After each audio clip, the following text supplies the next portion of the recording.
Саламатсыздар ма, құрметті көрермендер? Бүгінгі біздің тақырыбымыз күйзеліс жайында. Күйзеліс кез келген сыртқы әсерге тәннің жауап беруі болып есептелінеді. Балаларда күйзеліс әртүрлі жағдайларға байланысты болуы мүмкін. Үйдегі отбасындағы дұрыс қарым-қатынас болмаса, үлкендер тарапынан қысымшылық болып жатса, оның өзі күйзеліс. Және де мектептегі жағдайлар, сыныптастарымен дұрыс қарым-қатынаста бола алмаса, мұғалімдер тарапынан қандай да бір сын, ескертулер болып жатса, балалар оны әрине уайымдайды. Сол жағдайда бала бойында күйзеліс анықталуы мүмкін. Отбасылық кикілжің және де сыртқы ортаға дұрыс бейімделе алмауының өзі күйзеліс болып келеді. Баланың бойында күйзелістің бар екенін қалай байқауға болады? Бұл кезде балалар көбінесе ашушаң болады, өзіне назар салғанын, өзінің жанында болғанын қалап тұрады. Кейбір балалар тіпті саусақтарын ауыздарына салып сорып отырады, ондайда қылықтар көрсете бастайды. Тіпті бір қиыншылық сәттерге қатты күйзеліске түсіп кетсе, бала кіші дәретінде жіберіп қою салдары болып жатады. Қорқыныш, яғни бұрынғы өзінің қорықпайтын нәрселерінен енді қайтадан қорқа бастаса, яғни біз таңғалып жатамыз, соның баланың бойында ондай жағдайда күйзеліс бар екенін байқаймыз. Ұйқының нашарлауы болады, түнгі ұйқының бөлінуі.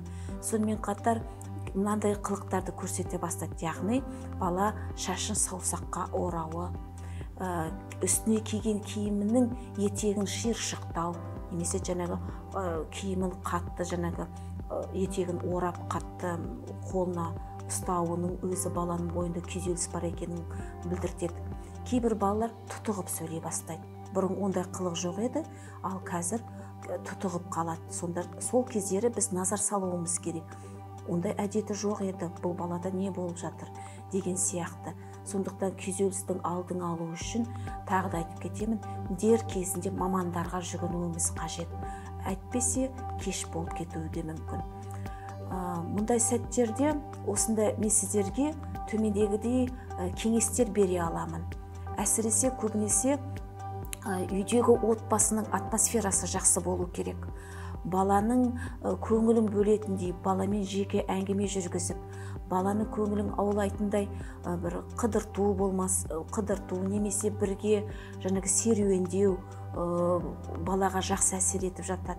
Жеке сөйлесу, сонымен қатар психологтардың кеңесіне көңіл бөлу.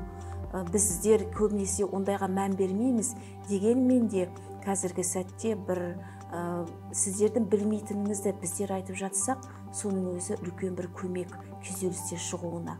Өткенде айтып кеткенімдей, күйзеліс деген сөзді үлкен бір жоғары бір стресс деп қабылдау емес, шағында күйзеліс болып жатады. Міне, осының барлығына дер кезінде көмек бермесек, ол үлкен бір кемшіліктерге, үлкен бір қателіктерге соқтырып жатады. Себебі баланың әр өсу кезеңдері бар. Мысалы, бастауыш сыныпта орта буынға көз жетеді. Орта буын кезінде балалар уже жасөспірім болады.